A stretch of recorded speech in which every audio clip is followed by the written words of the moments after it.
Hello friends, स्वागत है आपका आपके अपने लीगल चैनल सोच पर प्रहार में। मैं हूं एडवोकेट सनी शर्मा और दोस्तों आज की इस वीडियो में आपको बहुत ही इंपॉर्टेंट जानकारी देने वाला हूं।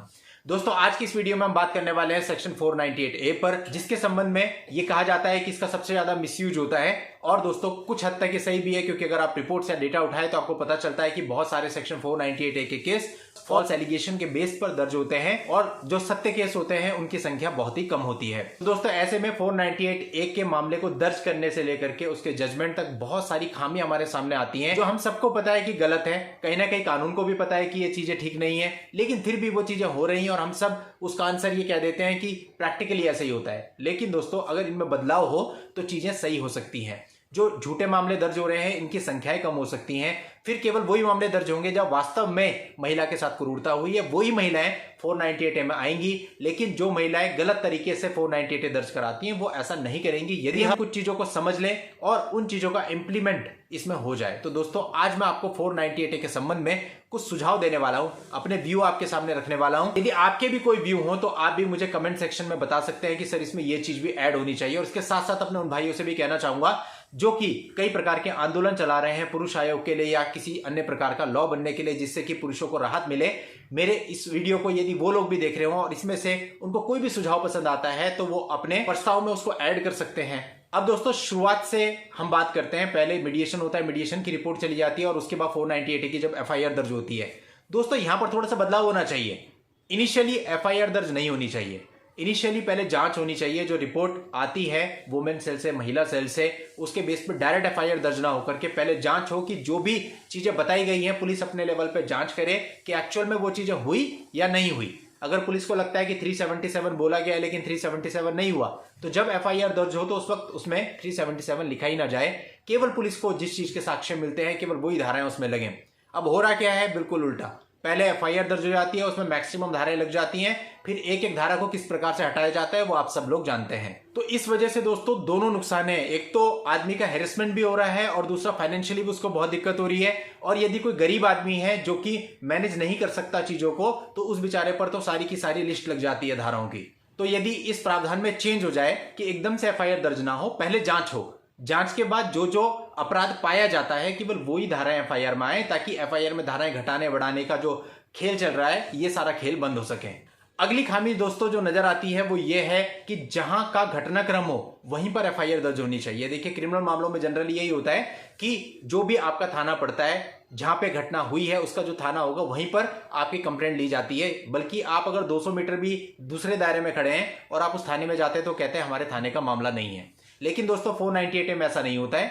498A में मान लेते हैं लड़की रहती है दिल्ली और उसका मायका है मुंबई, तो मुंबई जाके कंप्लेंट करती है तो कंप्लेंट दर्ज हो जाती है। इस चीज में भी बदलाव किया जाना चाहिए। यदि वो कह रही है मेरे साथ घटना घटी है दिल्ली में, तो उसकी शिकायत भी दिल्ली में दर्ज होनी चाहिए, ना कि मुंबई में। तीसरा सुझाव दोस्तों ये है, बहुत सारे मामले ऐसे आते हैं जहां पर पति और पत्नी दोनों ही फॉरेन में रह रहे हैं, पिछले बहुत समय से फॉरेन में रह रहे हैं और उनके जो माता पिता हैं वो इंडिया में रह रहे हैं।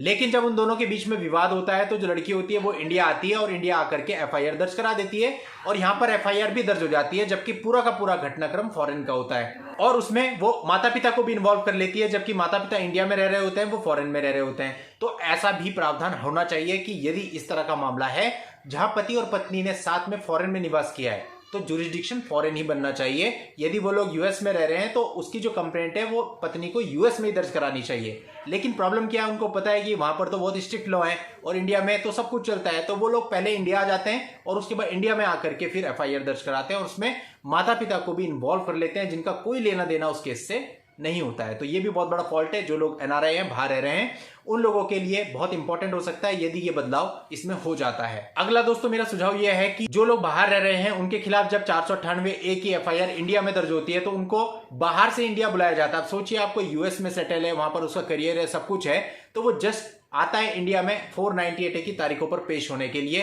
कितना न्यायोचित है ये, कितना पैसा कितना समय लगता है। और यदि वो ना आए तो उसको डर ये रहता है कि मेरे माँ बाप इंडिया में, उनको परेशानी हो रही होगी।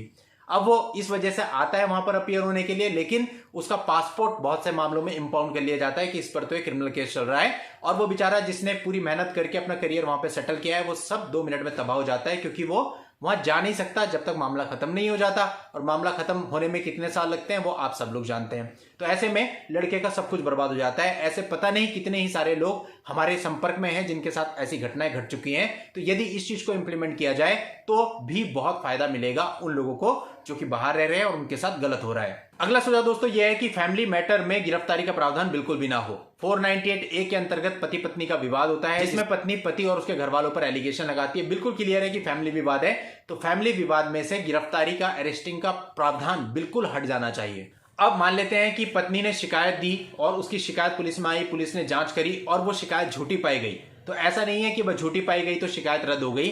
जिसने शिकायत दी है उस पर पुलिस को अनिवार्य रूप से कार्यवाही करने का प्रावधान होना चाहिए कि उन्हें कार्यवाही करनी ही पड़ेगी कि आपने झूठी शिकायत देकर के पुलिस को गुमराह किया है। अगला सुझाव दोस्तों यह है कि 498A के मामलों में अमूमन यह देखा जाता है कि लड़की कभी भी FIR दर्ज करा देती है। कहने का मतलब वो अपने मायके आई, मायके आए हुए भी उसे 2 साल हो गए, फिर वो 2 साल के बाद FIR दर्ज करा देती है। कुछ मामले ऐसे भी आए हैं जिनमें 4-4 साल के बाद दर्ज कराती है। तो ऐसा नहीं है। देखिए एक्चुअल में जो पीड़ित महिला होती है ना, वो अपने ससुराल से पीड़ित होकर के अपने मायके में आती है तो वो वेट नहीं करेगी। उसे अगर कराना है तो वो तुरंत जाकर के FIR दर्ज कराएगी कि उसके साथ गलत हुआ है। 2 साल के बाद, 4 साल के बाद किसी के भड़कावे में आकर इस प्रकार से करना या फिर गलत मंशा लेकर के 498A की FIR दर्ज करना बिल्कुल गलत है। देखिए आपके साथ कोई अपराध होता है, कोई मारपीट होती है, आप पुलिस में जाते हैं, वो सबसे पहले आपसे पूछते हैं घटना कब की। आप 5 दिन पहले का बताओ तो रिपोर्ट दर्ज नहीं करते, कहते हैं 5 दिन हो गए घटना को, तब से आप अब तक कहां थे। लेकिन 498A के मामलों में क्या होता है, महिला 2 साल के बाद भी जा रही है, 4 साल के बाद भी जा रही है और 7 साल के बाद भी जा रही है, तब भी 498A की FIR दर्ज हो जाती है।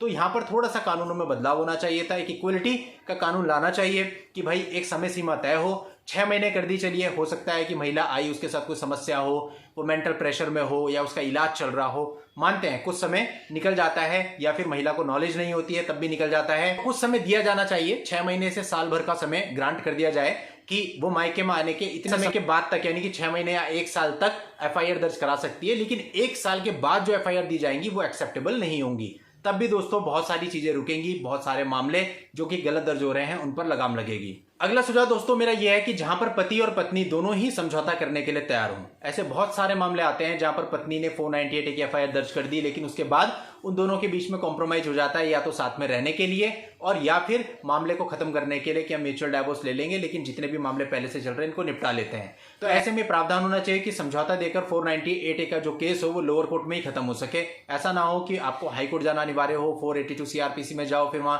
पत्नी बयान देगी तब खत्म हो। क्योंकि दोस्तों ये प्रक्रिया तो ठीक है, लेकिन ऐसे में गरीब आदमी मारा जाता है जिस पर हाई कोर्ट जाने के लिए पैसे नहीं है, इतनी लंबी कार्रवाई में जाने के लिए पैसे नहीं है, उसके लिए बड़ी समस्या हो जाती है। तो ऐसे में प्रावधान होना चाहिए कि यदि दोनों ही पार्टियां राजी हैं तो लोअर कोर्ट में ही इसका जो है निस्तारण कर दिया जाए समझौते के आधार पर। अगला सुझाव दोस्तों यह है कि जब 498A का जजमेंट हो जाता है और जजमेंट में मान लेते हैं पति और सारे ही घर वाले बरी हो जाते हैं, दोषमुक्त हो जाते हैं, तो ऐसे में शिकायतकर्ता पर भी सजा का प्रावधान होना चाहिए। 498A के अंतर्गत जितनी सजा का प्रावधान है वो सजा शिकायतकर्ता को मिलनी चाहिए, क्योंकि उसने झूठा इल्जाम लगा करके सामने वाली पार्टी के 7-8 साल खराब कर दिए, हैरेसमेंट भी दिया, सब कुछ दिया। और साथ ही साथ पुलिस अधिकारी की भी जिम्मेदारी तय होनी चाहिए, क्योंकि जांच तो उसी ने करी थी कि यह मामला बनता है। तो यदि मामला झूठा पाया जाता है तो पुलिस अधिकारी को भी कम से कम जो 498A की सजा है उससे आधी सजा उसको भी दी जानी चाहिए कि उसने गलत जांच करी है। दोस्तों अगर इस तरह के स्ट्रिक्ट कानून बन जाएं तो कानून का जो मिसयूज हो रहा है वो पूरे तरीके से बंद हो जाएगा। आप अगर बाहर की कंट्रीज में जाएं वहां पर बिल्कुल ऐसा ही है,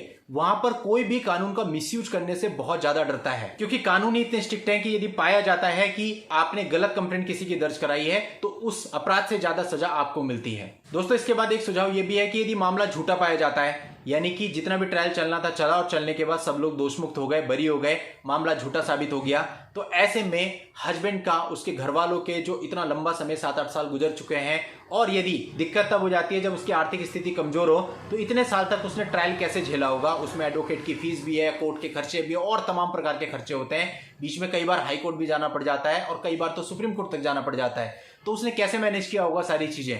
उन चीज की भरपाई तो वैसे की ही नहीं जा सकती, लेकिन फिर भी कम से कम इतना हो कि जितने साल उसने ट्रायल लड़ा है उसमें उसका जितना खर्चा हुआ वो शिकायतकर्ता देगा जिसने की झूठी कंप्लेंट दर्ज कराई थी। और इसके साथ साथ मेंटल और फिजिकल हैरेसमेंट के मिनिमम ₹10 लाख कंपनसेशन का प्रावधान हो। उसके बाद आप देखिए कि कितने लोग झूठे मुकदमे दर्ज कराते हैं, ऑटोमेटिकली झूठे मुकदमों पर लगाम लग जाएगी। इसके बाद केवल वो ही कोर्ट में जाएगा जिसके साथ वास्तव में अन्याय हुआ हो। तो दोस्तों ये 10 सुझाव हैं, अगर इन 10 सुझाव में से कुछ सुझाव भी ऐसे हों जो कि अमल में ला लिए जाएं और जिनका पालन होना शुरू हो जाए, तो इस प्रकार की गलत चीजें जो आज समाज में हो रही हैं वो ऑटोमेटिकली ही बंद हो जाएंगी। उसके लिए हमें अलग से कुछ भी करने की जरूरत नहीं पड़ेगी। तो दोस्तों ये मेरी आपको जानकारी है, और यदि आपके भी ऐसे कुछ सुझाव हैं तो आप कमेंट बॉक्स में बता सकते हैं। और आप जैसे जानते हैं कि समय समय पर तरह तरह के आंदोलन होते रहते हैं, कभी पुरुष आयोग के लिए, कभी कानूनों में बदलाव के लिए। इस प्रकार के सारे सुझाव हमारे और आप सबकी तरफ से वहां पर जाने चाहिए, ताकि उन लोगों को बहुत सारा मटेरियल मिले, क्योंकि हर एक का विवेक अलग है और हर एक बहुत अच्छे अच्छे सुझाव दे सकता है, ताकि आप लोगों के सुझाव में से ही कुछ सुझाव उठा करके प्रस्तावित बिल में रखे जा सकें जब भी ऐसा बिल प्रस्तावित किया जाए। तो दोस्तों ये थी मेरी आपको आज की लीगल जानकारी। ऐसी नई लीगल जानकारी के साथ मैं आपसे नेक्स्ट वीडियो में फिर मिलता हूं। तब तक के लिए goodbye and thank you for watching. Take care.